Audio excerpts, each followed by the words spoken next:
Magandang araw mga kapuso, ito po ang mga ganap na dapat po nating subaybayan mamaya dito lamang po sa Lilet Matias Attorney at Law.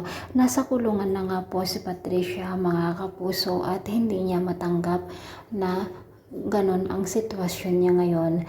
At dinedenay pa rin niya na hindi daw siya ang pumatay kay Meredith Simons at inosente daw siya mga kapuso. At pinagbantaan pa nga niya si Lilet na kung makakalabas siya ay isa-isahin niya ang mga ito.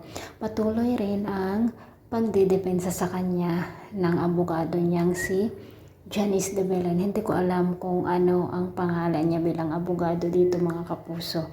Pero Janice de Belen na lang ang aking binabanggit. Samantala mga kapuso, nakukonsensya naman si Trixie dahil nga sa hindi niya pagsasabi noon kay Lilet ang tungkol dito sa lihim ng kanyang ina na si Patricia.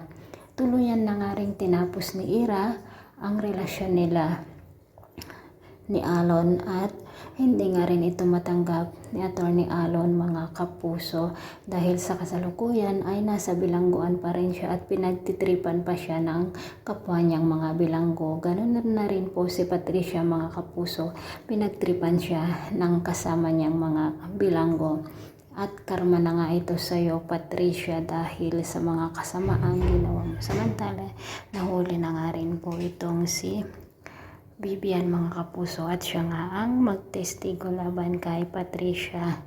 Ngunit parang natatakot ito dahil alam niyang ididiin din siya nitong si Patricia dahil may kasalanan din siya at siguradong mabibilanggo din itong si Vivian. Nakapag-t-shirt na nga rin si Trixie na magtestigo siya laban sa kanyang ina mga kapuso. At nagtulungan na nga rin ang magkapatid na sina Ira at Lilet para sa hustisya ng kanilang ina. Ito po ang mga dapat natin abangan. Sana hindi na makalaya sa bilanggon si Patricia at Alon. Maraming salamat. Bye-bye.